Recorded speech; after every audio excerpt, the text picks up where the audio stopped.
আসসালামু আলাইকুম, কি অবস্থা সবার? আজকে চলে আসলাম আর একটা ব্লগ নিয়ে। তো চলুন দেখতে থাকি আজকে কয়টা ডেলিভারি করে কয় টাকা ইনকাম করলাম। Let's go.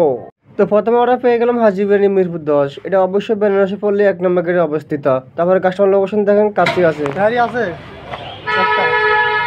তারপর রেস্টুরেন্টে চলে গেলাম, রেস্টুরেন্ট গিয়ে টাকা জমা দিলাম, টাকা জমা দিয়ে খাবার অর্ডার দিলাম।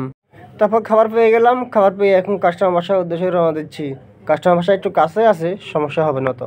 কাস্টমারের বাসায় চলে আসলাম, উনি উপর যেতে বলে, অবশ্যই বেশি উপরে না, দোতলায়। দোতলায় গিয়ে দিয়ে আসি। প্রথমে অর্ডার ডেলিভারি দেওয়া শেষ, এখন আমি আমার গন্তব্যে চলে যাচ্ছি। আপনারা যারা ভিডিও দেখতেছেন চ্যানেলটা সাবস্ক্রাইব করে দেবেন, একটা লাইক একটা কমেন্ট করে দেবেন প্লিজ। তারপর পেয়ে গেলাম হ্যালো বার্গার মিরপুর। আমি যদিও রেস্টুরেন্ট থেকে অনেক দূরে আছি, ফোনে অর্ডার দিয়ে দিচ্ছি, সমস্যা নাই, যাবেও কাছে, তারা খাবার রেডি করতেছে। তারপর রেস্টুরেন্টে চলে আসলাম, এসে দেখি এখনো খাবার হয় নাই, ওপেনিং টাইম তো একটু সময় লাগবে।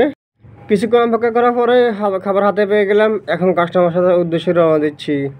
তারপর ফাইনালি চলে আসলাম কাস্টমার লোকেশনে, ওই যে বেশ বাই দেখা যাচ্ছে, এই বেশ বাইতেই কাস্টমার। তারপর পেয়ে গেলাম পূর্ণিমা রেস্টুরেন্টের অর্ডার, এটা কাস্টমার লোকেশন কাছেই আছে, অত বেশিক্ষণ সময় লাগবে না, তাড়াতাড়ি দেওয়া যাবে। এরপর রেস্টুরেন্ট চলে আসলাম, রেস্টুরেন্টে এসে খাবার অর্ডার দিলাম। খাবার প্যাকেজিং হচ্ছে আর আমি পাশে দাঁড়ায় দাঁড়ায় ভিডিও করতেছি। অবশেষে হাতে পেয়ে গেলাম, নাকি ও না, এখন সালাদ বাকি আছে। যাই হোক, সালাদ দেওয়ার পরে হাতে পেয়ে গেলাম, এখন আমি কাস্টমার বাসার উদ্দেশ্যে রওনা দিচ্ছি।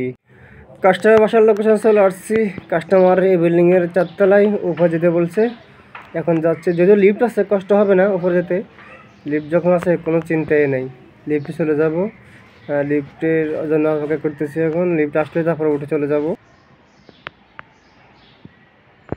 তারপর পরবর্তীতে অর্ডার পেয়ে গেলাম আবারও সেই কাচ্চি ভাইয়ের অর্ডার পেয়ে গেলাম, এখন কাচ্চি ভাইয়ের উদ্দেশ্যে রওনা দিচ্ছি।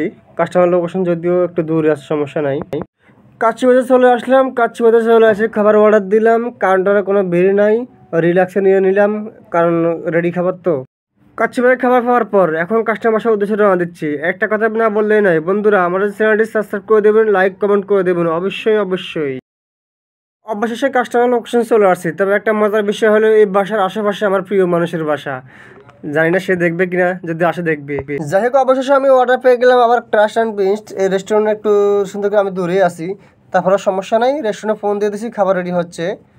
রেস্টুরেন্টও চলে আসছি, দেখেন কি চকামকা করতেছে লাইটিংয়ে।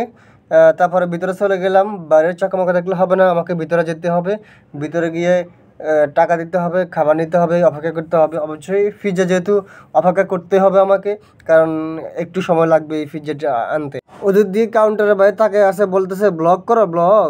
যাই হোক, অপেক্ষা করার পরে অনেকখানি অপেক্ষা করলাম, 35 মিনিট অপেক্ষা পরে পিৎজা পাইলাম। এখন রেস্টুরেন্ট থেকে বেরিয়ে যাচ্ছি, কারণ আমাকে কাস্টমার বাসার উদ্দেশ্যে যেতে হবে।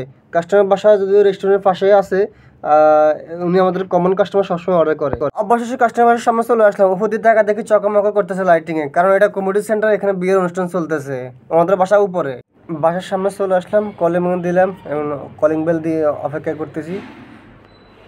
তো এতক্ষণ ধরে যারা ভিডিওটা দেখছেন তাদেরকে অসংখ্য অসংখ্য ধন্যবাদ। আজকের জন্য কাজ এখানে সমাপ্তি, কারণ 10 ঘন্টা বেশি পারা যায় না, শরীর ক্লান্ত লাগে যায়, আর সাইকেল চালাই তো অনেক পরিশ্রম হয়। তো আজকে অবশেষে 10 ঘন্টা কাজ করার পরে আজকে ইনকাম হলো 550 টাকা।